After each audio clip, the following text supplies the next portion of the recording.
Hey, welcome back to the Real Estate Excellence Podcast with your host, Tracy Hayes. Best of the best is what I bring to you each episode. Today, I have one of the most influential players in Northeast Florida real estate. She has made a long journey to the board at the Northeast Florida Association of Realtors, as we know as NEFAR, here in Jacksonville, Florida. She is appointed as a championing for the Best Buddies organization. She does all this while leading a property management office at RoundTable Property Management. That's me. Right? Busy to say the least, and I look forward to hearing her goals for these organizations in 2022. So let's have a cup of tea with Tiea Vincent. Tiea, welcome to the show. Well, thank you for having me. Thank you. I want to start off here. We talked, as we said, we were going to talk about Best Buddies, but we did a little office collection here today, and you were going to leave with a $1,000 check. Towards Best Buddies. Thank you. Yes, I know your goal is 100,000. 100,000. So we got 1%. I like it. I like it. I know there'll be some bigger checks as they get later in the year, but I figured let's get you kicked off. Well, they say make yourself 1% better every day. So there you go. Just help me. There you go. Before lunch. I like it. That. All right. Tell us, since we're on Best Buddies, tell us how you got involved and how are you planning some of the goals that you have to raise this 100,000 as your.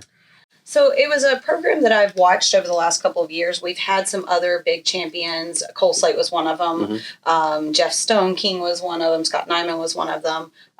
Last year, I think Wade Swindell did about 60,000 in last year. So we've had some other champions. It's something that I've been wanting to get into, but I just had to find the right year where I knew I could give it the time that it deserved. And so this year for me was that year. Growing up in high school, there was a program. It wasn't called Best Buddies from where I was from. And if we had Best Buddies, I know that the program would have been so much better and amazing. But I was one of those that helped out a special needs student and took her to lunch and helped her with her homework and things like that. And I got so much out of that program. And I know she got a lot out of it as well. So it's been something near and dear to my heart. It's just the timing. Well, I've noticed, I remember a couple of years ago before COVID, going and having dinner with Christina Welch at a event at Blackstone Grill. And is it Blackstone Grill? Anyway, yeah. Back in the day. William Lee's parents' restaurant. Yeah. Oh, yes. Is that right? That name of anyway, raising it. But I notice seems to be, and it obviously Rebar. It was at that event a couple of weeks ago, and it's their charity. Why do you think a lot the real estate agents in whole? I kind of think it's the most popular charity, at least that I see. Of the real estate agents. We love that it stays local. It is a national company. They have branches in different states, but this money stays local. And these are our buyers' children, our customers' children. These are people we're interacting with every single day. And we can see, I think, as a whole, real estate agents, we love to see the fruits of our labor, and we like to see it come to fruition. And this is one where you can physically see the impact it has in the community. Right. Because, obviously we've got some other great charities like K9 for Warriors. I mean, they're building a new kennel just down the street here. They get a ton of, obviously, national exposure. Money, I'm sure, is coming from all sorts of areas. But some of these other charities like Best Buddies don't necessarily get the publicity as a K9 for Warriors or have the connections at the high levels. And that's where the champions come in. Right. They pick people who are influential, if that's kind of tooting my own horn, but someone who's well known in a certain industry. So they'll have people who are in the medical field, some people who are in the automobile field, but they're well known. And those people champion all year long. So they use their popularity, if you will, to bring in those funds. There's two words I use on the podcast a lot, and that's exploit and influence, and they have to be understood as positive words. Yes. You're not influencing something to do something they don't want to do. You're not twisting their arm, but you are a person that people look up to for guidance in very many ways. You're obviously on the board at NEFAR, as many, and I have a whole list of Women's Council of Realtors. You've been on that board and many others, and people look up to you for your leadership as you have volunteered a tremendous amount of time. Yeah, quite a bit of time. Yes. Yeah, at these boards, so they look for you for guidance because you are making connections with the greater good, and if this is the charity to influence them that, hey, this is where we as a whole can really make an impact. I've always said there's power in numbers. One person can do a little, but a lot of people can do a lot. So I did community affairs task force with NEFAR for several years. We started the Hunger Fight program, myself and Lisa Andrews from Golden Dog. And the first year we did it, 25,000 meals. Everyone was like, wow. And I said, no, we can do 100,000. And they really, they pushed against it because it takes money, right? But a couple of years ago, we did 100,000 meals in 2.5 hours, and we raised the money from our members. Right. That's a sometimes it's just asking. It's just asking. Sometimes People it's just as simple as that. They bigger. do. There's something greater than themselves. No doubt. And a lot of times it's just asking. It's like, when I knew I was going to have you on, and then when you were announced at Rebar as you were champion. You were one of the champions. You're going to be championing. Yeah. I won't get the title of champion unless I earn it. Right. It comes in. I was like, wow, what that would let's.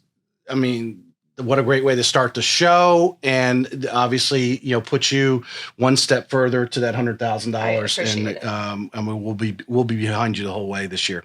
So let's dig in as I normally start the show. Where are you from? Originally from a very small town outside of Nashville, Tennessee. So just west of Nashville, a place called Ashland City. Okay. A couple weeks ago, I saw a weather report, and Ashland City was actually on the map. And I was like, look how big we are now. That whole area is growing. Oh, Nashville's just spreading. Yeah. They just built a high-rise condominium on the river in my hometown. I'm like, who's going to buy this stuff? Country music stars. That's who buys this stuff. So, right. But yeah, very small town. I was a tomboy in high school. I was an overachiever then as well. So president of the Hunting and Fishing Club, a president of the Car Audio Club, president of the Keyettes Club. So I was heavily involved in high school as well. All right. Being involved is one thing. Mm-hmm. Being on the board, sometimes, to me, someone has to do it. And why is it not you, right? I think everyone, just that short little story where you were starting being on boards when you were in high school, and how many boards are you actually sitting on right now? Oh, I haven't actually actively today. Actively, I mean, I'm on the board for NEFAR. I am the immediate past president for NARPM State, and I'm a DVP for Women's Council, and I'm involved with Florida Realtors and NAR. Right. So I'm not necessarily chairing all those, but I'm involved with all of those. And not all of them have any direct influence in your business directly. Right. It's just being involved in the industry and making it better. Correct. Right. Because someone has to do it, and I think more people. You shouldn't have to sit on all those boards. Obviously, you're effective in what you do, and you make your way there. But everyone should try to contribute in one way, shape, or even if it's just one board for 1 year. I'm always preaching involvement and get involved. Yeah. For me, from a very young age, I knew I wanted to have a seat at the table. Mm-hmm. It didn't mean that I needed to be at the head seat. I just needed to be at the table. Right. And I just, like I said before, I like to see that my work pays off. And sometimes that work is a charity. Sometimes that work is in my own business and I grow the company and I'm making more money. Mm-hmm. But sometimes it's watching another agent grow and have those aha moments, or even having those moments where they didn't get themselves in trouble where they could have if it wasn't for something that I said, hey, don't do this because you could get yourself here. Right. And even just being I don't know. To me, your biggest position directly, or has probably the direct impact, is being on the board at NEFAR. Would you agree? I would agree. And not. Trust me, boards. The previous board. I don't know anything about the previous boards, but they come and go, and some boards make some bad decisions, or some boards don't. As things change, as in our world in real estate.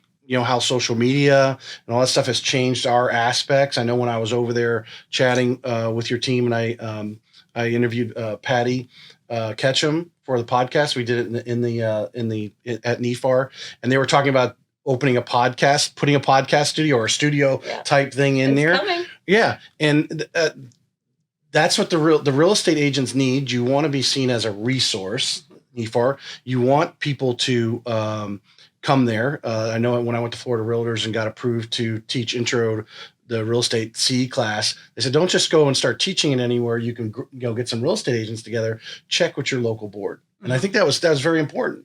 The board means a lot and there's a lot of influence. Things don't happen overnight. It's there is some politics involved, but that's why you have RPAC and those type of things to slowly, make things happen for the good for the real estate for everyone. So, NEFAR has a lot to offer our members, and historically, I think the problem is the members didn't know about it. And so therefore, while I made it like my personal goal to make sure all the members knew of all the things and opportunities they had, all the education, all the networking events and things like that.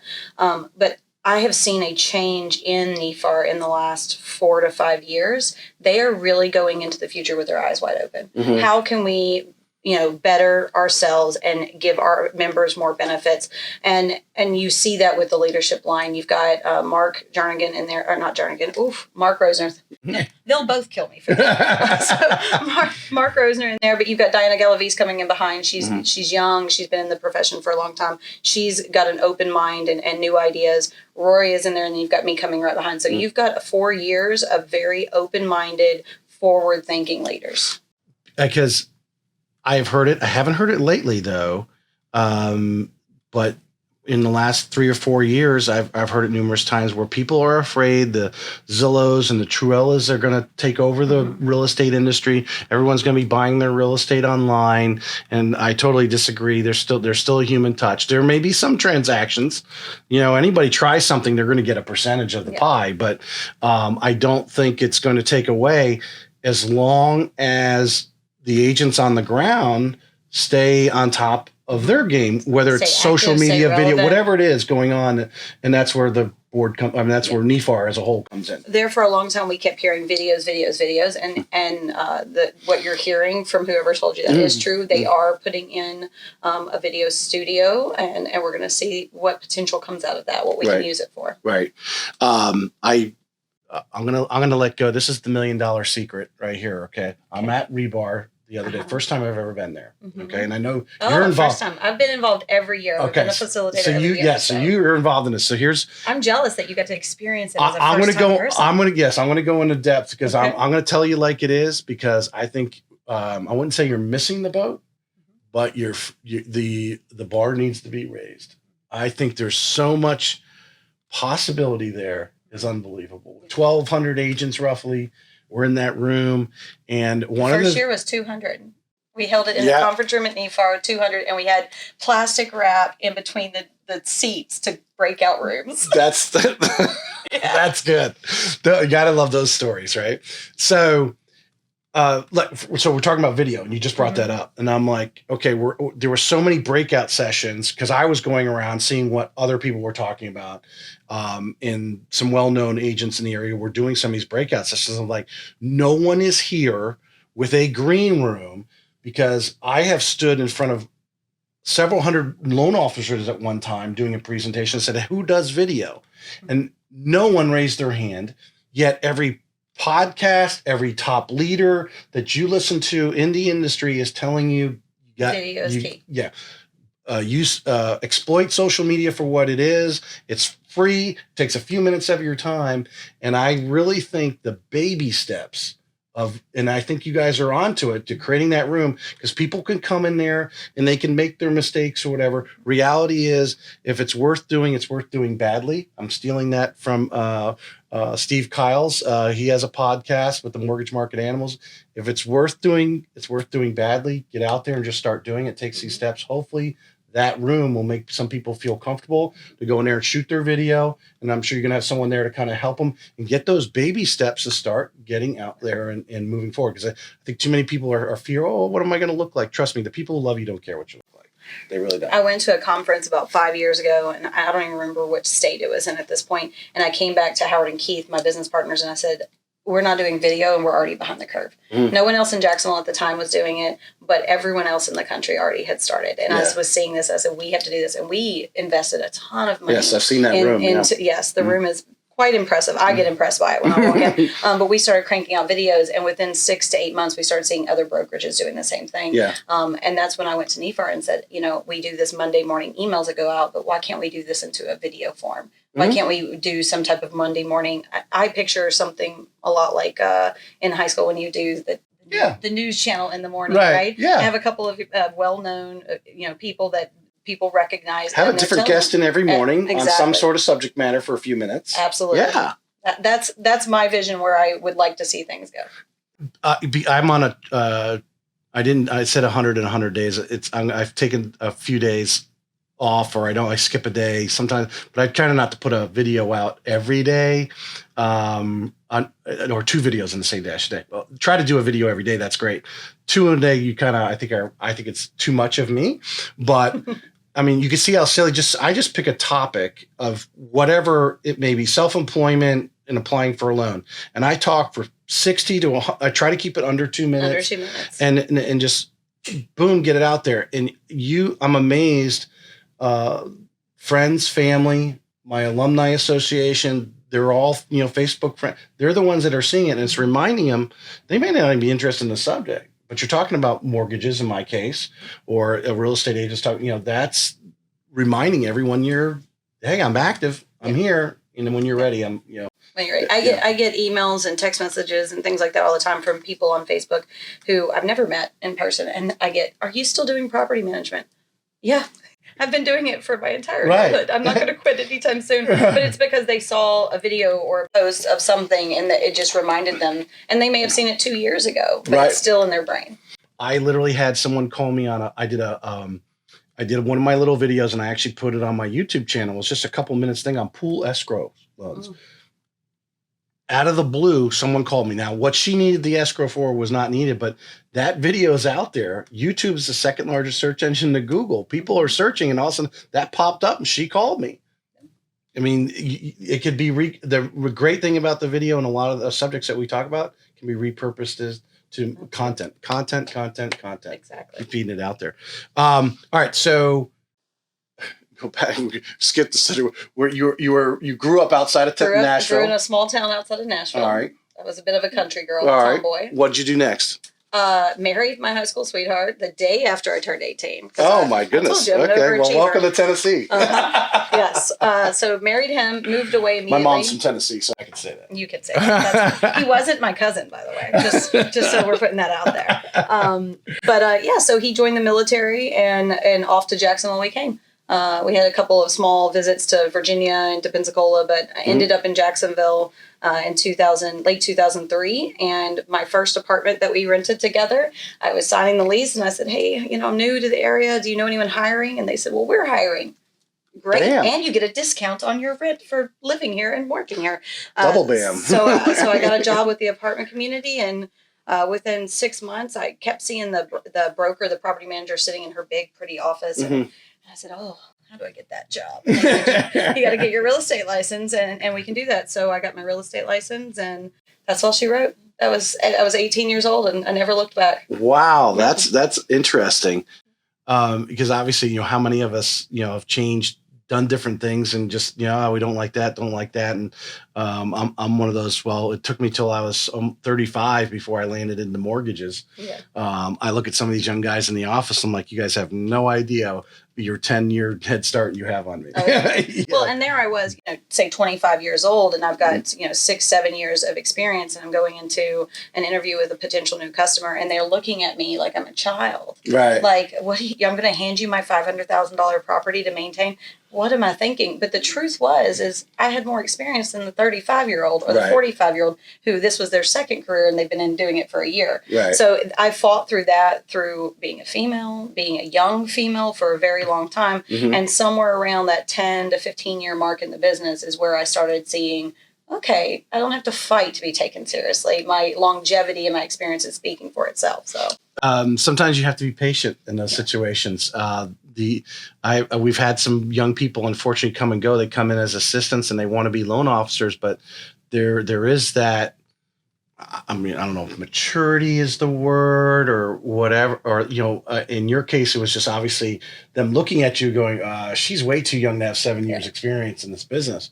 There is a graduation level, not that you have to wait for any certain year, just different people are. I fought against it quite hard. I think you're a fighter. To be on any of these boards, you have to have you have to have a backbone. Let's put it that way. Absolutely. All right. So no I didn't see any formal college, if I recall. I looked on there, right? I did. You saved yourself a lot of money. A little stint at FCCJ. I thought I was going to go into criminal justice. So I was doing property management by day, some college between about 4 and 8 p.m. And then I was dealing poker 6 nights a week from about 8 p.m. until 2 a.m. to be able to provide for myself. So when my husband now, so I did get married, but I did get divorced from my ex-husband. Mm-hmm. I'm married now. When he met me, I was dealing poker. So I'm a huge Texas Hold'em fan. I like statistics. I like percentages, and I like to, play the numbers there. So. Right. Because actually, you changed. I changed on you. No, because we've been bouncing around a little bit. Hopefully, people are following us here. But it's all great about your story. You're on these boards. People see you as your leader. You were a young leader in property management. Well out in front with a lot more experience, and like you said, older people. What do you do to keep your sword sharp? Are you a podcast listener, a book reader? You have to be putting something into your mind. So I tell people all the time, invest in yourself, right? Mm-hmm. Don't assume, even after 18 years in the business, that I know everything. So podcasts, absolutely. Although I don't tend to go towards real estate podcasts. I prefer things that like to just off the wall topics that make me think, make me go, positive thought, yeah. Those things that, I might see a question on Jeopardy and be like, I know that because of this podcast. Right. But I like to take deeper dives into things. So those types of podcasts, I do like audiobooks. I don't sit and read as much as I used to, but I do go walk on the beach and look for shark's teeth with my daughter. Mm-hmm. And it's about a 2-hour walk that we do. And I'm typically doing an audiobook while I'm doing that walk. Right. And then I attend every property management and real estate conference I can. If I have the time, I try to get there. And I get more out of doing this right here, talking. Yeah. And learning from other people's experiences and them learning from mine than I really do in the classroom. But I always try to take a couple of things home with me. Invest in yourself. Mm-hmm. I spoke about this a couple months ago at our sales thing. They had me speak, and because I do invest in events as well. I follow Carl White over in with the Mortgage Market Animals Freedom Club he's over in Tampa. I go to his events. Positive energy, positive people. But the great thing is all these people are coming from all over the country with what they're doing. Mm-hmm. And they're in the little ideas, and just share the most recent one, big one that I won't say big one, but it was a great idea. We were talking about video a few minutes ago. This particular mortgage broker had a retail space. A space next door was open, went vacant. She went and leased it. She put a little coffee service up front, so she didn't have to leave to go meet the agent. She invited him to her little coffee spot. Visit me. And in the back, she has a meeting room and a green room to do videos. Everything was all right there, kind of like what you guys are. Besides putting you could put a Starbucks in there. Well, we have a little coffee area with the couches and things like that. We call that our Starbucks. That's your Starbucks. Okay. Yeah. So we can just come in there and lounge. Is that the idea? Just sit in there, have some coffee, chit chat with each other. Yeah. If you come into my office, you'll find bourbon, not coffee, but I do have a little bourbon bar hidden in my cabinet. But yeah. Is that for after 3:00 or? Sure. Yeah. Sure. It's typically when I know I'm going to be there after 4. I'm like, okay, it's fine. I can have a nice little cocktail here. But the investing in yourself, I think too many people wait for their company they're working for to say, hey, you should go do this training, or we're providing this training. You got to go out and get it yourself. And Absolutely. Even if it's on your dime to go, trust me, you start doing it enough and you start to see some results and people see you committed to it, your boss probably will contribute the next time you go. But you can't sit back and wait. Now, we're talking about things that cost money. Mm-hmm. There's a lot that don't. Oh, my God. Listening to a podcast or grabbing one of these books. Basically free. Yeah. So absolutely, there's so many resources out there that doesn't cost a lot of money. For me, I do travel. If the speaker is right and the crowd's going to be there and it's going to have information, I will pay to go. But there's plenty of ways to go without that. I'm going to put it out there. I think we should, for the rebar next year, I think we need to find, and I gladly help out in any way you see my. Be able to, whether it's physical labor or make contacts, but bring in, not that Kim did a bad job, but I mean, bring in a heavy hitter. Well, Kim is a keynote speaker in other places, but we're just so used to having her around. Yeah, she's here all the time. Yeah. Fine. But she's sought after quite a bit. So Yeah, sometimes you got to get out of your because they see Kim all the time teaching and so forth. But I think it would just, with 1,200 agents in the room, man, you just want to get that energy going. Well, they had Real Reisner there. They had Sean Carpenter there. Those two speakers are amazing, but they were there as well. I ran into Bill because I know he does a podcast. I've listened to a couple of his episodes, and I exchanged cards with him, and hopefully have him on eventually on here as well. He'd be great. Yeah. So no, I got excited. That's a great. I like the green screen idea at the event. When you go to Florida Realtors mid-year and midwinter, or midwinter and conference, they typically have take 5. So they have like a whole studio with Florida Realtors. You can just go in there and talk about whatever topic you want to talk about for 5 minutes. They'll edit it. They'll put it together for you. But they're constantly looking for content, and the members are who have the content. Yeah. So I like that idea. Yeah. That's my $1 million idea. There you go. After the day. If it comes up next year at RE Bar Camp, you know where it came from. All right. So I'm looking at your LinkedIn, I think it was. Okay. All right. So that's generally where I get a lot of information. Okay. Some people need to adjust your LinkedIn's pretty good there. LinkedIn, I always took it as something that you did when you were trying to get a job. And I own my own company, and I've worked for myself for 18 years pretty much. So I do baby it a little bit, but not as much as I should. It is the, I think, of all the social media, your Facebooks, your Instagrams and so forth, it definitely is a different audience, but I think you have to share your content across to LinkedIn just as much as you're sharing, maybe not as much as like Instagram, you don't just throw up silly photos and stuff like that, or, hey, I'm at this, event or whatever, but to put that little video, or, hey, that you are at, you are at Rebar, boom, put it on there, right, and tag it. And then having, for me, I'm going in there looking at people's resumes basically, so I can create questions. Right. And not everyone's keeping it up to date, but if you realize our audience or our clients are going in and researching you. Yeah. It's all there online. And if they're a LinkedIn person, you might be missing that person's boat. Right. Take a few minutes, because it's not like you have to do it every day. No. You set it and, pretty much forget it, because hopefully you remain being a real estate agent or doing what you're doing just as present and just keeps going. But just get it set, or have someone, because there's people that will do it for you. Like they write a resume, they'll set your LinkedIn up and then let it go. And it looks good. And when someone looks at it, go, oh, this person didn't just, like you said, I think a lot of people do have going in everyone's LinkedIn that I do. They create it just when they're looking for a job, and then they forget it afterwards. Yes, exactly. Exactly. Mr. Rekey of Jacksonville. Mm-hmm. Yeah. You still own it, or you? I don't. So it was a program that I bought probably about 9 years ago. Mm-hmm. I had been saving my money looking to invest in something. I was with Walter Williams at the time, and I was looking at some type of affiliation where I could feed business into myself. Sure. I went to a conference in Orlando, met a man named Daniel who worked for Mr. Rekey, and he was just so happy to be working for that company. I thought he owned it. Turned out he was just an employee after I found out. But I was like, man, I need to be a part of something where the people are this happy to be showing up to work every day. Right. And so that's why he had that position at the conference, right? He was amazing. He had a smile on his face all the time. He did. And so I went to the franchise, brought the company here to Jacksonville. We had it for a couple of years. Then I opened up my brokerage. And about a year into my brokerage, I realized I've got a split in the road here, a fork in the road, and I need to focus on one, and the other needs to go. And so I actually called back the franchisor, the owner, and said, hey, I've built this program for you now. You sold it to me this much, and now I've built you a clientele. I'll give you a year of my services. I'll still help you, and I'll sell it back to you for a profit. So I sold it back. They're still here in Jacksonville, and people still call me and ask me about own it, and I give them the referral, but it is not mine anymore.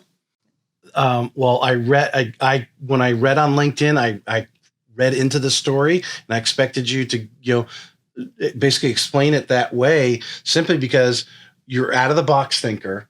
You're obviously in property management. What's the one thing you got to do on everything? It's rekey. You got to have a service. So why not provide that service and just simply be, invoicing yourself?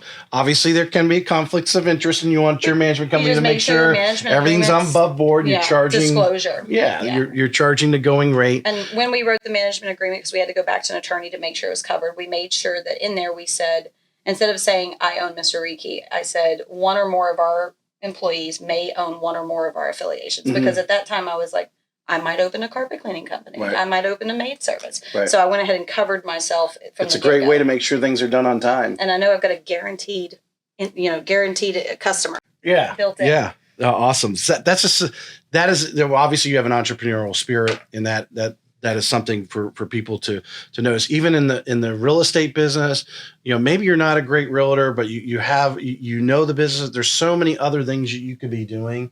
There's so many of these agents, whether it's transaction coordinators or virtual assistants, there's so many things that you could be doing to truly be self-employed, be versatile. Maybe an agent only needs you for a few hours over here, but if you're doing good work, you can do very well. Absolutely. Yeah, because there's just not enough. Yeah. I got myself a virtual assistant about 2 years ago.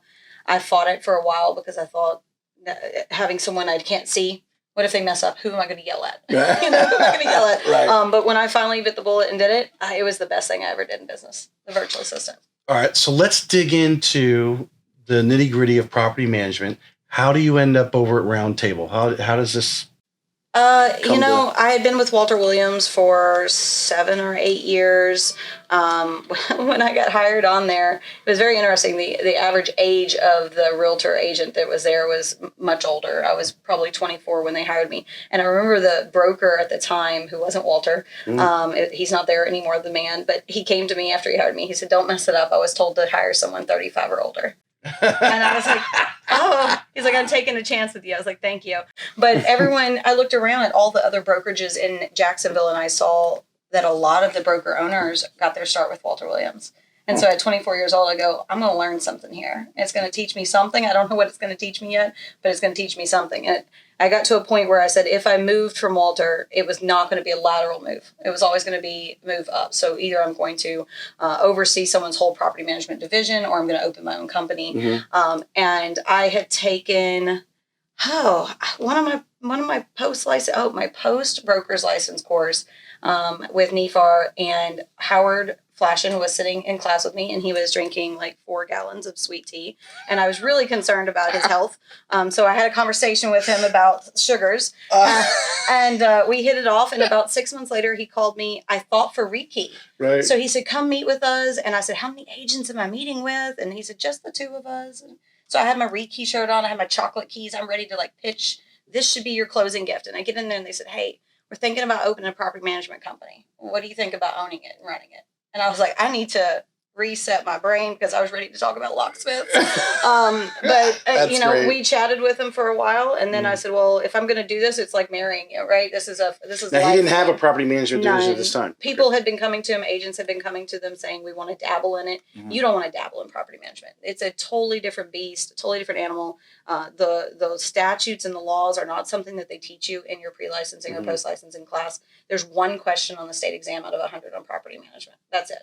And then people get their license and get out there and say, "I'm going to do this." There's so many liabilities. And so they said, we don't want our agents dabbling. We want, if we're going to do this, we want to open up a division. And at that point, I had my broker's license, and I wasn't looking to make someone else rich. Right. I wanted to work for myself. So I said, okay, let's do it. But we wound up. Well, you can make them rich as long as you're getting rich too. As long as I get rich, they get rich too. It's a good feeling for both of us. So, so it's a separate company. We have a similar address. We went with similar logos. So they look similar, but the colors are a little deeper, darker, because I told them I'm the dark side of real estate. And so that's how we formed. And I said, if I'm going to marry you guys, where's my ring? And then I looked at the logo and realized there's 3 rings on the logo. So I got 3 rings instead of 1. Awesome. But, awesome. So separate companies, you're broker owner, and I'm out, and Howard and his partner have a little piece of the property management side. So you're in control. What are the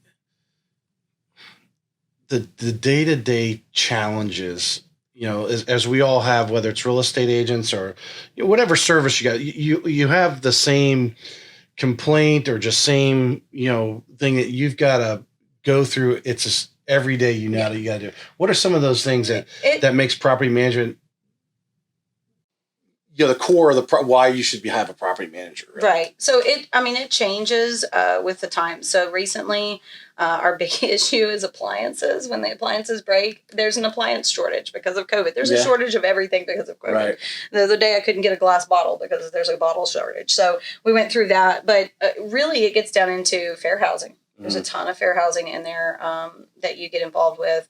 And then what happens? What happens when the tenant moves their criminal brother in, or there's a mold issue and the tenant's screaming, mold, I'm sick, or they have an aggressive pit bull and it's bit someone. What happens? Everything's great until it's not great. And when it's not great, that's when you go, I wish I had a property manager. Right. I called an owner 2 years ago, the morning after 4th of July, which was my daughter's birthday is July 5th.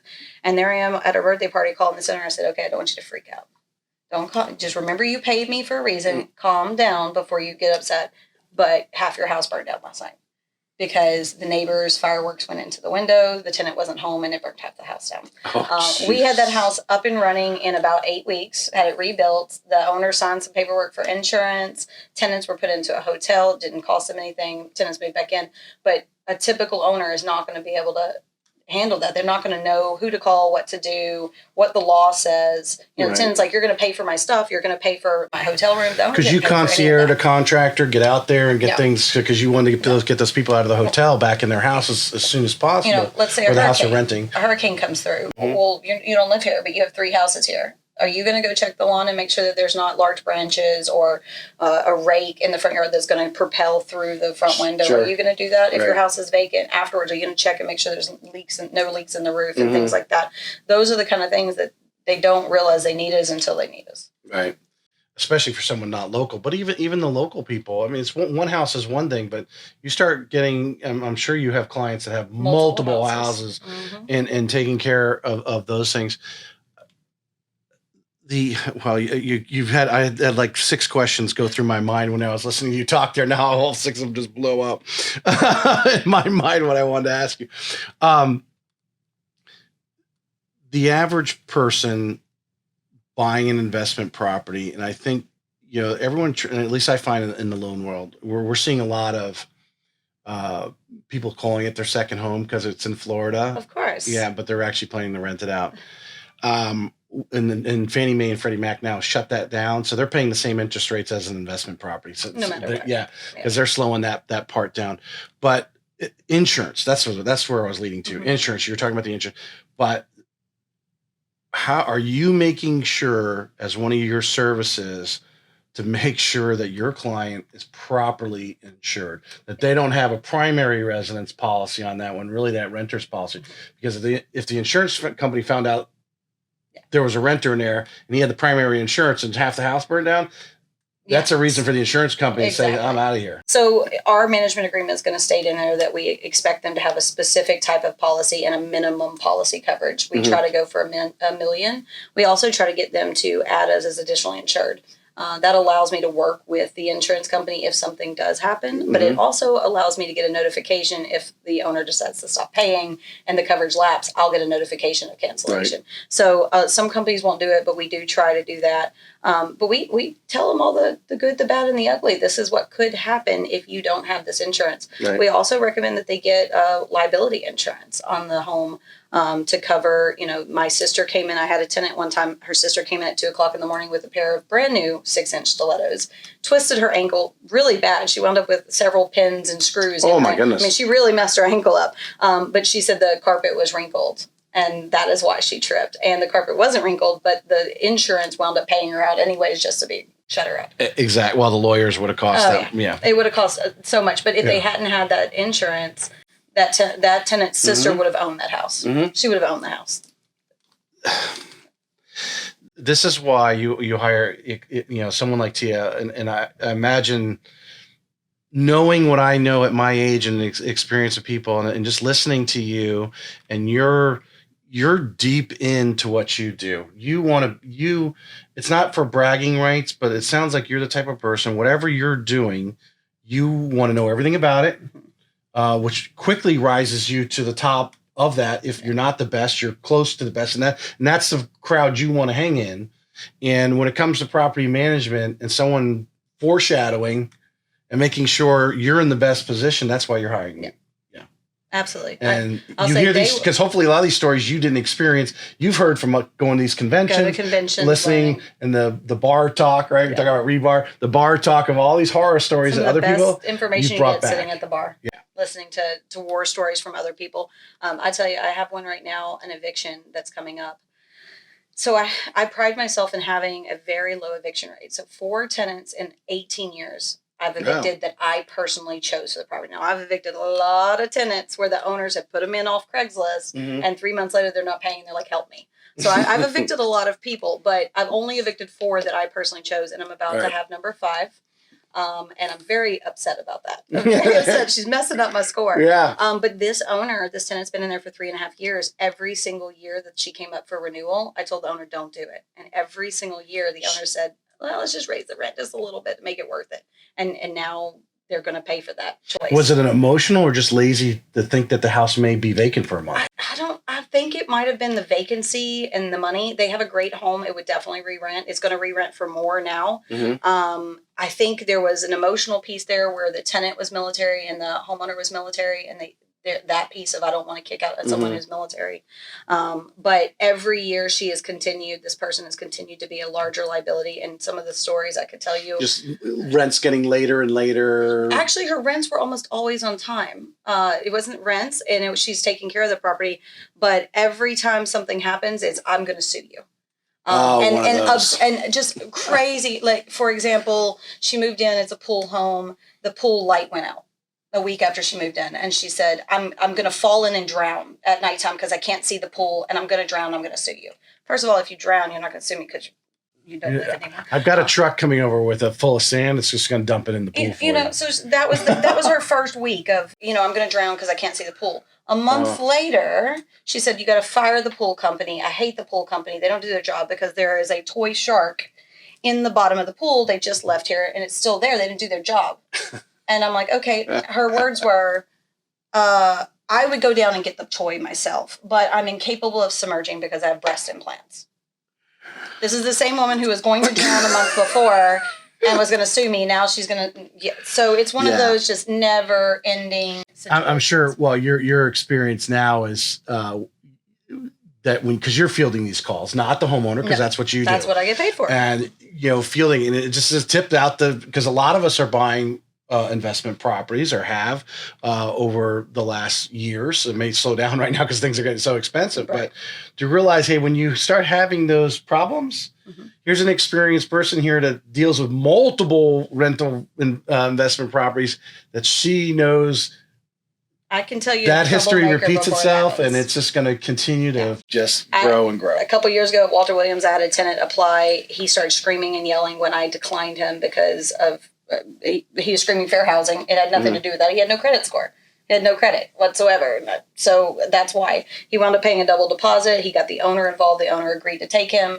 Sure enough, when he moved out, he sued us. He tried to sue me. Can't do that. Tried to sue the company. Can't do that. Wound up suing the owner, and I went to court with him.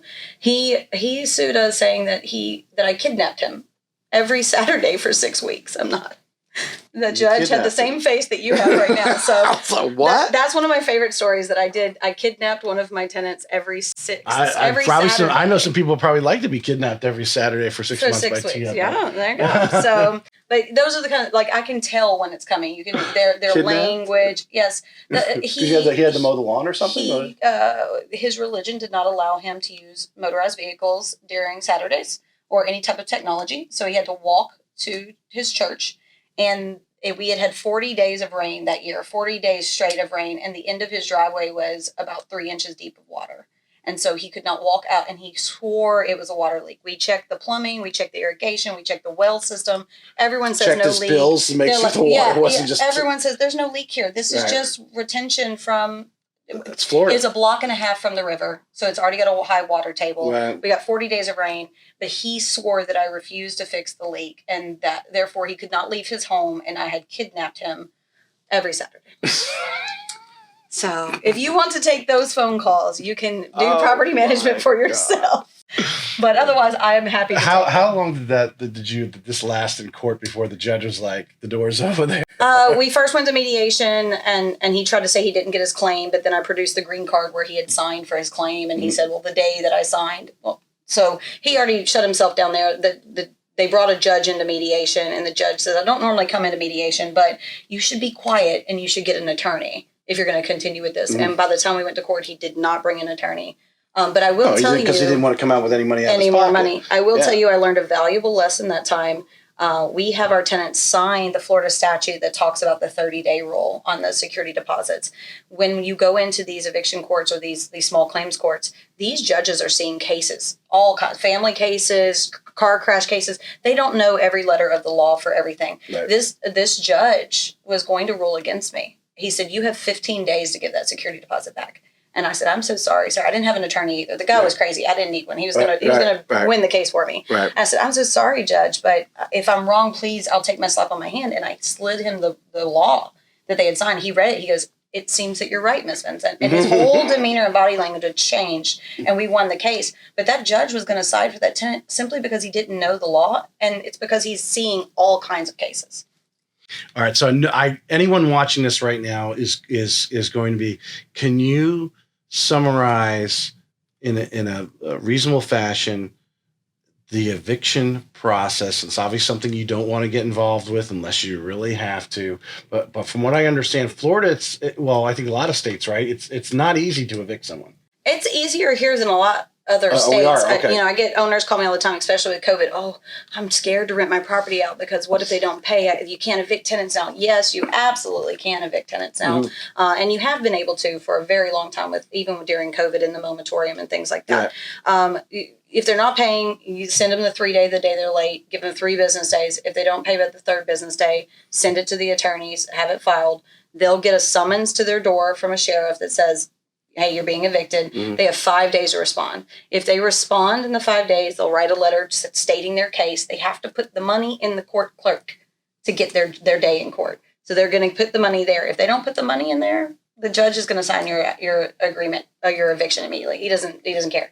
But if they do put the money in the court, you'll go to the court hearing and then you'll work it out. All right, so let's work through you're due on the 1st. Due on the 1st. Late on the 4th. And then on the 4th, you get the 3-day letter. You don't count weekends or holidays. Okay, so the 4th is Saturday. Really, the 6th is your... So Monday would be the 1st. You don't count it. So Tuesday, Wednesday, Thursday is the due date. On Thursday afternoon, you send it to the attorney. It takes, depending on the sheriff, maybe 3 or 4 days to get the sheriff to actually deliver it to the door. They have 5 days to respond. If they don't respond in 5 days, the judge signs your writ. You've got your eviction. That's ideal for us, right? Ideal. You didn't sign. My bad.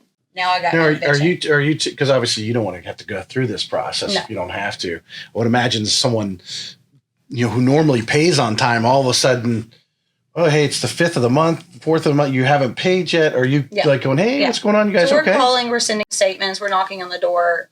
Most of the time, the tenants, the good ones that have been paying on time and then they get behind, they're calling us ahead of time. Hey, I want you to know something happened and I'm going to be here on the 10th. Yeah. What I tell them is we're still going to deliver that letter on the 4th because we want to start that process in case we need to use it. We don't want to start the process on the 15th. So if they tell me I'm paying on the 11th, I'll tell Mr. Owner, Mrs. Owner, hey, listen, they've communicated, they've told us what's going on, they've always been good. Let's wait to the 11th. Because if I file with the attorney and then they pay me on the 11th, the owner's paying attorney fees they didn't need to pay.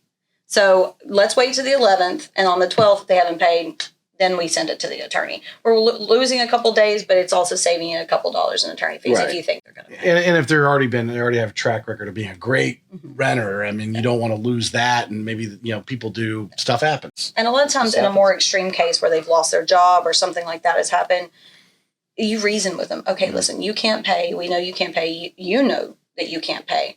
If I evict you, you're talking 7 years on your credit. I'm going to ruin your credit for 7 years. When you go to find another house, when I evict you, you're not going to be able to get one. Yeah. Or you agree to get out. A lot more to security deposit or whatever. It's going to cost you one way or another. Right. So how long will it take you to get out? You need 10 days. You need 15 days. Sign this agreement to vacate. I'll let you have the 15 days. You get out peacefully. Return it to me in good condition. And go about your day. Right. You know, my owner Wash your doesn't hands have of a it. vacancy. They're not having to clean up a mess because the person's disgruntled and put concrete down the toilet, because I have had that happen before. Oh my God. Poured concrete down the pipes. You know, How those much are the did kind that of things. cost her? It was quite a bit of money. So about $6,000 to get it all out and repipe and things like that. So Oh man. yeah. But that's why you should have a landlord policy, insurance-wise. Insurance policy. Although that is not, unfortunately, considered vandalism, because she had rights to that property. So if they put holes in every wall while they're living there and they still have rights to the property, it's not considered vandalism. That's why you want a really good security deposit, and you want to make sure you do your due diligence up front and pick tenants who don't put concrete dust down the toilets. All right, so everyone has an elevator speech in a way, and I imagine you get this all the time in doing what you do. You're at that cocktail party or whatever, and someone's talking about, they want to get invested by, but it's only one. They're just going to do this one. They're going to take care. They're going to manage it themselves. What do you say? I say, listen, you really need to educate yourself. Make sure you know what you're dealing with. Tell me about the property. I like to hear about the property. Oh, it's 1970. So you have lead-based paint contractors. Yeah. Mm-hmm. Oh, okay. So it's Section 8. Do you understand that Section 8 is going to do their own inspection and tell you how much it's going to rent for, how much they're willing to pay you, and what you have to fix? Mm-hmm. Things like that. I'll lay it on them. That's, Harry Heist is an attorney out of South Florida. A lot of us use him. He comes in town every year to do CE class. He'll be here in April at the end of this month. If you're considering getting into property management, what's the name of his CE class? It's Harry. His name is Harry Heist. It's through NARPM of Jacksonville, the NARPM association here, and it's not core law. It's landlord-tenant law that he teaches. Landlord-tenant law is basically It's a 6-hour course. Mm-hmm. I think they're having it maybe at the Marriott this year, but the registration is open now because he comes in April every year. Sounds like he's very popular having it at the Marriott. They need a bigger room. He'll have 200 or 300 people every single year, and that's in every city that he visits. Mm-hmm. He's going to lay it out to you, the good, the bad, the ugly, and you will leave there either going, I can do this, or I want nothing to do with this. Me as a property manager, I'm going to sit outside, and the ones that come out with the really scared faces, I want their referrals. You don't want to do it? Yeah. Bring it to me. I'll take care of it. Yeah. But he doesn't scare me anymore. Well, because it really, in the grand scheme of things, I mean, what is the going rate of you? I assume it's a percentage of the rent that you're taking. I mean, do you adjust it depending on the property and what services you're offering, or is it pretty straight across the board? The only adjustment that we make is for multiple properties.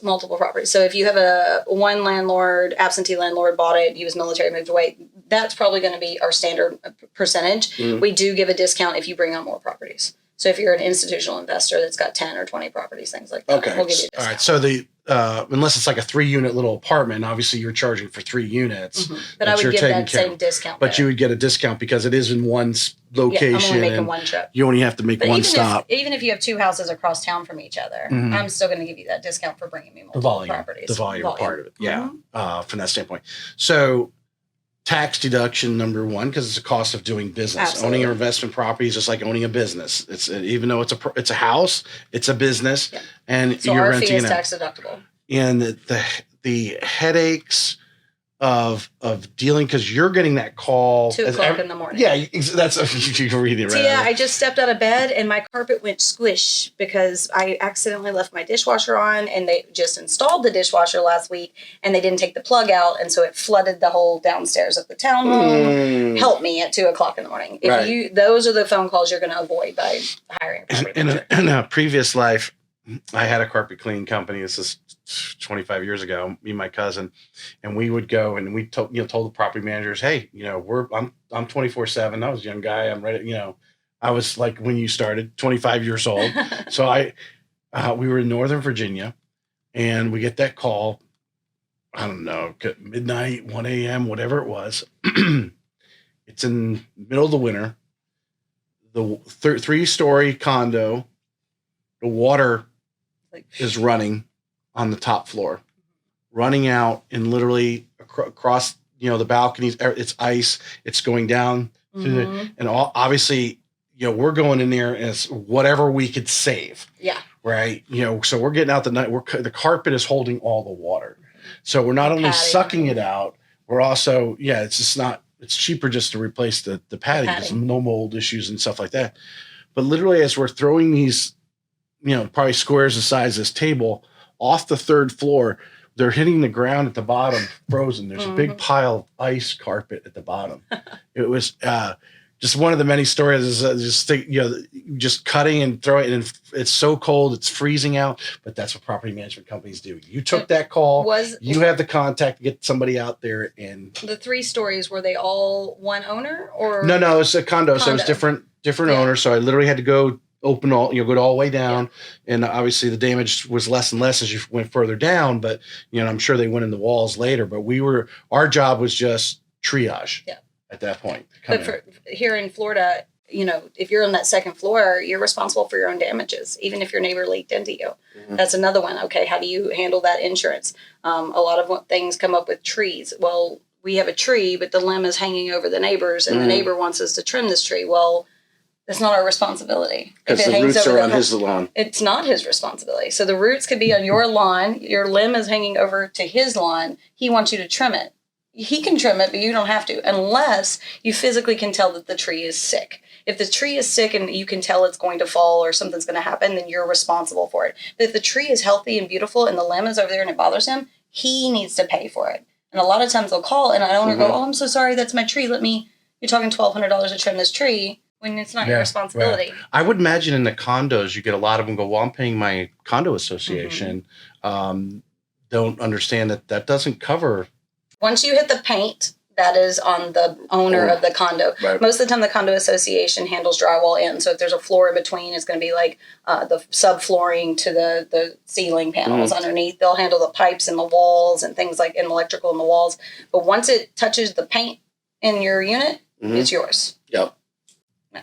And if you don't have your own policies coming out of your pocket, and if we had a situation in a condo we owned, there was a little mold spot. They didn't say nothing to us. Next thing we know, the whole ceiling is mold. And now we're in there having to basically carve out, I wouldn't say redo the whole bathroom, but it became a job that was probably just cut some drywall out, get the leak, a few $100s to thousands of dollars because your tenant doesn't respond. And this is why you want to find a property manager that is doing inspections, because tenants won't call in a small little problem because they don't want you coming in. They don't want you to see the new puppy that they got or their cousin that they let move in. They don't want you to see that, so they don't call it in, and it gets bigger and bigger. Or they're smoking in there. They're smoking or things like that, or growing weed in the closet. I've seen that a couple of times. I'm like, man, I can smell it when I walk through the door. At least put it outside or something.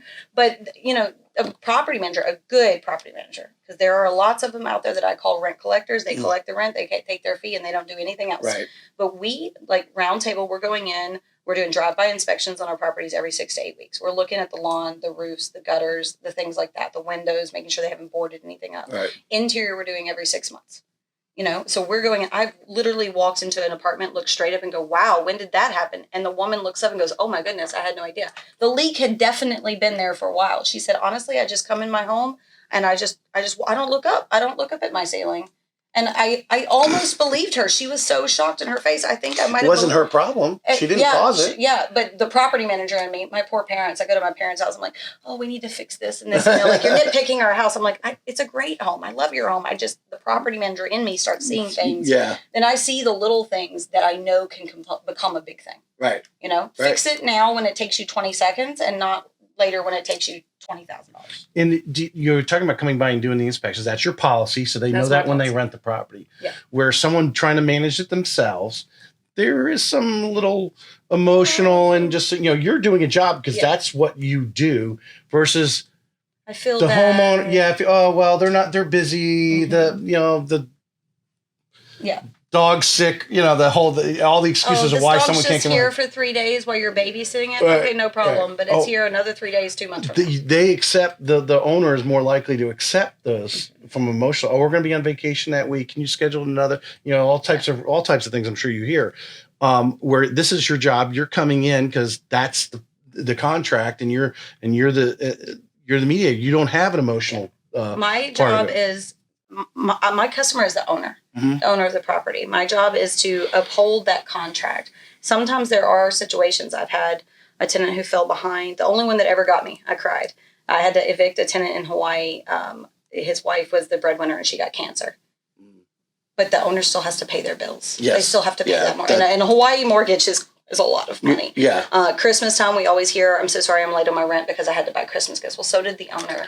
And the owner had to buy Christmas gifts and pay 2 mortgages. You hear that excuse too? A lot of those excuses. Oh, yeah, for sure. So for me... I can't come up with my deposit for the house I want to buy because we had to buy Christmas gifts. Yeah. And 4th of July, it's Christmas and 4th of July. It's like they buy $1,000 worth of fireworks and they can't pay their rent. Yes. Or at Christmas time, they spend all their money on Black Friday. Yeah. I think this perception that because someone's self-employed or someone owns a property that they must be rich. They must be rich. They have all the money. No, they bought this house and they had to move because their company moved them. Right. And they couldn't sell it for what it's worth. So they had to rent it. And now they're literally month to month hoping you pay your rent to pay their mortgage. Right. If not, they don't know what they're they worked up and saved and bought this property as an investment. This was their lifetime. That's their investment. All right, we're coming up on an hour, so I want to wrap up on a couple things though, because normally, obviously I want to say normal. Majority of my guests are these great real estate agents that you and I know already. Absolutely. Obviously, Howard's been here and a couple others from RoundTable as well as other. You've reached a high level. You operate at a high level. You're running a very difficult business. You're representing a lot of real estate agents out there, or just everyone in the industry in general, because of the different boards you're on. What are some of the things that you do consistently to make sure we talked about, you're listening to books and so forth, but in your daily job that everyone can take what are some of the consistently things that you do to stay on top of your business, stay top of game, and make sure you're the best at anything that you're doing in a day? So I'm a time blocker. I taught classes on time management. It's all about making time for yourself. Mm-hmm. I'm all about self-care as well. You can get burnt out very, very quick. A typical property manager might make it 4 or 5 years in this business and they're pulling their hair out and they hate it. I've mentored many, many people who call me crying because they just can't do it. You have to set healthy boundaries. My phone better not ring after 8 p.m. unless it is actually an emergency. And you better have called the police or fire department before you called me. Do you have to call 911? If this is an emergency, call 911 on your voicemail? I do, absolutely. Like if this is an emergency and here's the thing. Right. There are after hours plumbers, right, that will come out if it's an emergency. But if it's not an emergency, I'm not paying the after hours fee. Right. And that's what I say in my recording. Listen, you can call my plumber. Here's his phone number if it's an emergency. But if it's not deemed an emergency, if he charges me an after hours fee, you're going to pay it. And I also put on there that in the state of Florida, AC is not considered an emergency. I don't know if you knew that, but it could be 95 degrees outside and you could have a brand new puppy in the house. You may think it's an emergency. I feel like it's an emergency. Somehow, for hundreds of years, people survive. I can tell you when my AC goes out, my AC guy's getting a call. This is an emergency. I can't do this. But in the state of Florida, heat is considered an emergency. Heat is an emergency. But air conditioning is not. Absolutely. So if it's 2 o'clock in the morning, you woke up and you're sweating, it can wait until 8 a.m. Mm-hmm. Yeah. Mm-hmm. Yeah. So your consistency on your schedule, your regiment, the policies and procedures that you have put forth. Yeah. So for an agent listening out there, obviously, property manager, how many people you're managing, but numerous, all these people that you're kind of like the mom of the house. You're taking care of all these properties. Yeah. So I don't manage property. You've got to stick to it. Yeah, and you got to be consistent, because I guarantee if you go to court and you say, well, you did this for this person, but not that person. There's fair housing laws all over property management. Right. You set your policies and procedures. Mine come from 18 years of experience, and you do not waver from it. And this is where Howard, you interviewed Howard. Howard is an amazing person and a bleeding heart, and he wants to help everyone. You can't do it in property management. So if they called and said, "Oh my gosh, my car broke down. I'm going to be 2 days late on rent," and you waive that late fee, when they come in to pay and they say, "Thank you so much for waiving that late fee," and the guy next to him is paying his rent and he hears it. Oh, I see you waived his and not mine. Now we've got a fair housing issue, a discrimination issue. No, I tell people, I know it sounds cold because we follow policies and procedures. I can be sympathetic, but I cannot be empathetic. I can feel bad for you, but I cannot change my policies and the way we do things because we have a contract and that's what we have to follow. How many, do you have a staff there? Is it just you? How many? I have a showing agent and I have an inspector and then I have a virtual assistant.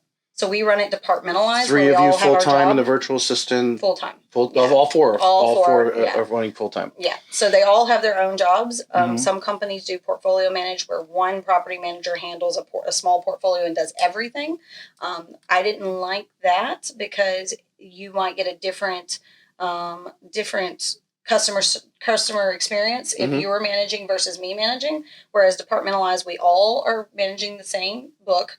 You're going to get the same experience with all of us. And if one of us has to leave, the other one's not we can all just pick it up and It's run with it. duplicatable. It's duplicatable. Yeah. That's it's a very consistency in my customer service is what I like. We talked about education, high level.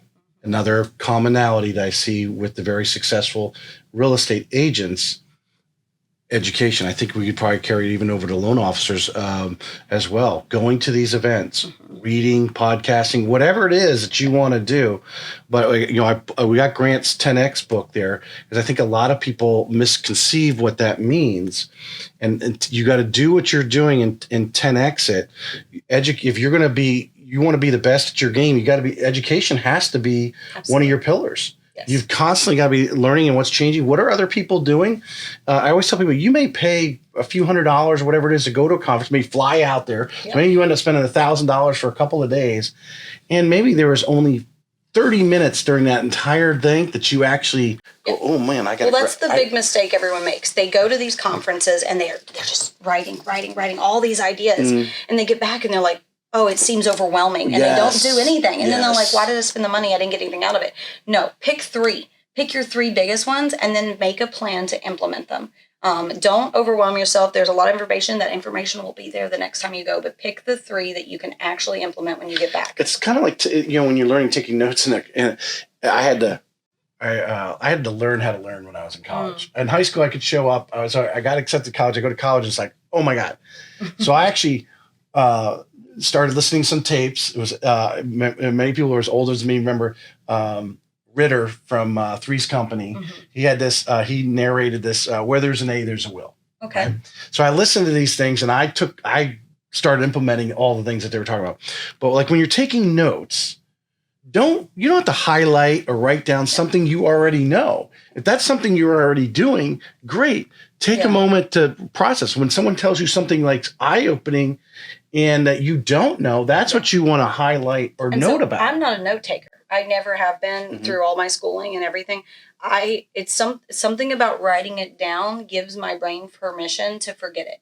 It's okay. It's written down. You don't have to remember. Right. If I don't write it down, I've got a memory that ask my husband. He'll tell you. My memory goes back. I agree. That's a great assessment there. That is a great assessment. Every time I write something down, it's in and right back. How many people actually go back and go, now notes. The A+ students, they're going back and they're actually rewriting their notes. Yeah. You might catch me with like a tagline, like one word to remind, what was that thing? Oh, remind me or of a phrase or something that you want to utilize. That's the closest thing to note taking you're going to get from me. So that's hopefully awesome. Soon I'll be teaching. I just took my LCIW classes with Florida Realtors, and I'm auditioning in August. There's only about 5 instructors in Florida Realtors that teaches property management. There is a need for it, and so I am hoping to provide that. Excellent. In the future. Excellent. Yeah, she said of all the things you do, that you weren't an instructor, I wouldn't even have thought that. I've been wanting to be an instructor for years, but again, you got to find the time, and until now, I didn't have the time. Yeah. Sharing your knowledge, obviously. You want to get better at it, or like I said, even memorize it better, or just be better at the content. You got to get out there and teach it. Yeah, and it forces you to be even better. I love the idea of keeping people out of trouble. Don't make the mistakes that I've learned other people have made. I've made my own mistakes before, but don't make those mistakes. Let me keep you out of trouble and let me learn from you.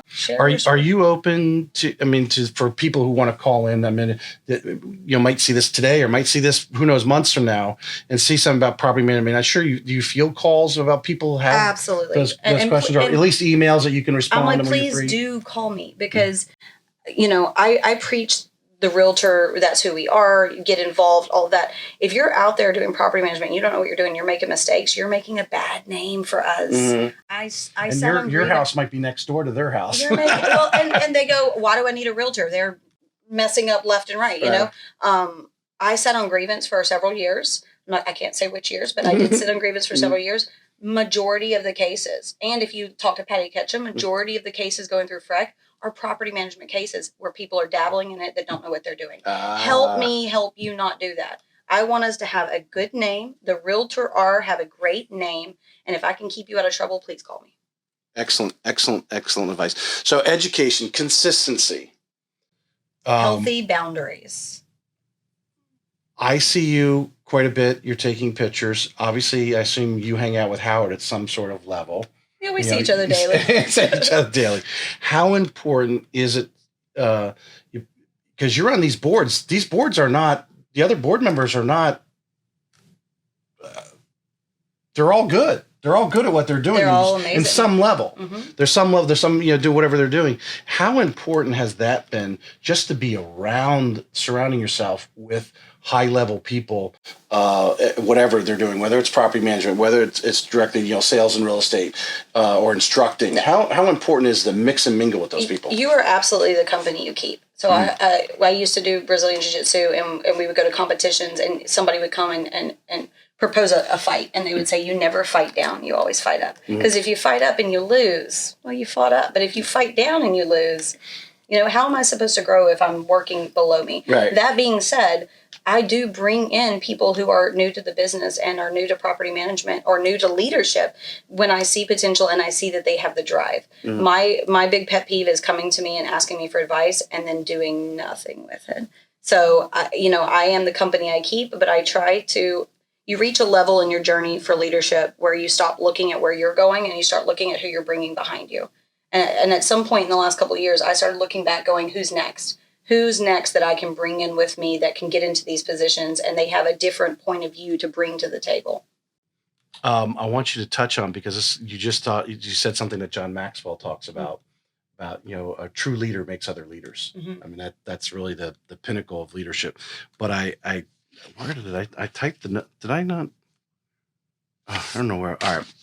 I'm going to finish up with this because we've been a little over an hour. Mm-hmm. Here are my standard questions. Okay. Is it who you know or what you know?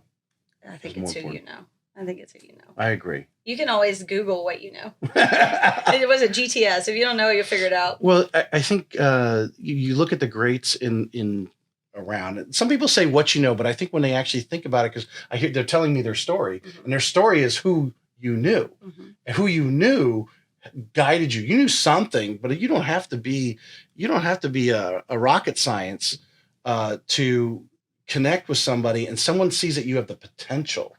The leadership, because if I read it correctly, you're running over the leadership. I am the chair of leadership. Chair of leadership. So you're looking at these people who has potential to maybe be the next chairperson on the board 10 years from now, or whatever. At least once a month, if not twice a month, someone comes to me and says, how do I become president of NEFAR? Well, I don't know, because I ain't there yet. So let's start somewhere, though, right? And they're like, well, what should I do to get me there? And my question to them is always, tell me what you love. Tell me what your passion is. Because if you come to me and go, I want to be chair of RPAC, that is a very good resume maker. But if you don't care anything about politics and all you want to do is give back to the community, you belong on Community Affairs Task Force. Sure. So tell me what you love and I'll find a place for you. And they're constantly looking for help and constantly looking for leaders to come up. That's why they created Leadership Academy. We're going to play the who you know after we get off here, because that's I mean, obviously, I've obviously, we've known each other for a few years now, and that's all the things you're involved. So I wanted the content for the show, but also because we want to be more involved. Jed as a whole be more involved with NEFAR as well, and then I know Kelly here with Best Buddies. So we're gonna who you know. This is the person. So we brought the who in to get the. We'll learn how to get there. Okay, I can make afterwards. That happen. What's on your travel bucket list? Oh, I was supposed to go to Italy in March of 2020, right when everything shut down. And I tell people, this is crazy, but I tell people that Leadership Academy for Florida Realtors may have saved my life, because I was supposed to be in Italy, and it was the same day that their first meeting was for Leadership Academy. And when I made Leadership Academy, they said, if you miss one, you're out. And so I got all of my travel and all of my excursions that I had already booked, I moved them all back a week so that I could make Florida Realtors Leadership Academy. And while I was sitting in that class, I started getting, ta-ting, your flight's been canceled. Ta-ting, your hotel's been canceled. So because I didn't go when I was supposed to, I wasn't. That's I would a have story been right in there. Italy the week that it shut down with my daughter. It was going to be a surprise, her very first out of the country excursion. So Italy's a bucket list. Japan, I've already been to Japan, but if I could go back, I would in a heartbeat. It has been by far my favorite experience I've ever Why is had. that? The country and the culture is just amazing. You can walk down a dark alley at 2:00 in the morning as a single white female and be totally okay. Yeah. No one's gonna mess with you. Because they don't tolerate nothing. They don't tolerate. There's no crime whatsoever. I went to Dubai with Florida Realtors a couple years ago. That was interesting. I'd probably go back when it's not so hot. So to talk about Dubai, I hear different things. I don't, again, it's just hearsay, really. It's a different culture at night. The sun goes down period, and things it's like the vampires come out, so to speak. Like oh, it's dark out now. We're a totally different culture. It is a different culture at nighttime, but I'll tell you, they don't mess with. The crime rate is you're not going to get messed with in Dubai. So some of the stories I have read were single women over there. And I had heard that. My husband actually tried to get me to not go to Dubai with Florida Realtors because he was like, Tiea, you're a very strong-minded, strong-willed, very vocal female, and you're not going to work well with them over there. You're going to get arrested. Like, please don't get arrested in a foreign country. But I one time in the entire week that I was there, did I feel a little animosity because I was a female. I was conservative with the way I dressed to make sure I wasn't insulting anyone's beliefs. But I was always welcomed and friendly. But the thing is Dubai is not the same as the whole country. Dubai, outside of the eyes of Allah, right? So they're a little more it's about as westernized as you can get. And they want us to come there and bring our money. So don't treat us bad because we want to come back and spend our money. So I had a very good experience there, but I'd like to go back on a less business because we toured so many home builders and spoke to so many. Interesting. Yes, it was like 14-hour days of home builders, and the way they do real estate over there really opened my eyes up to the fact that real estate is totally different in other countries. You're talking 5-year loans. You're talking you buy it, but you don't get your keys for 3 years, and when you get your keys, they're renting it back from you and automatic income. It's very, very different over there. Well, I'm going to finish up with this because I wonder why I didn't think about this because I think about these types of things all the time. We have, obviously we work with a very large builder here, and we do have a lot of people buying investment properties. And I am big on referring the people because I think one of the things John Maxwell talks about. One of the ways to influence people is to introduce them to others. Yes. And so I have my insurance companies that I refer to. Of course, then my people know they can go right there and get the answers real quick because they're going to take care of us too when we're getting the loan closed. But and I've got my mover with 2 men in a truck. I know they're going to give quality service out there. But you know what? I don't have that property manager. So I'm going to add you to my referral list if you don't mind. These people say, hey, give Tiea a call, at RoundTable Property Management. Absolutely. Yeah. I love it. Because we do have a lot of them. Actually, I think I literally have 3 closing this week that are investment properties. Which is kind of unheard of right now. So yeah. Well, obviously they went under contract with these new builds. Way 6-8 months plus ago. So absolutely. But Tiea, I appreciate you coming on the show. You're in the show notes, Tiea's contact information, her Facebook and that sort of thing. So reach out to her. She is a plethora of information and property management amongst greater things real estate because she knows people. I know people. She knows people. Thank you.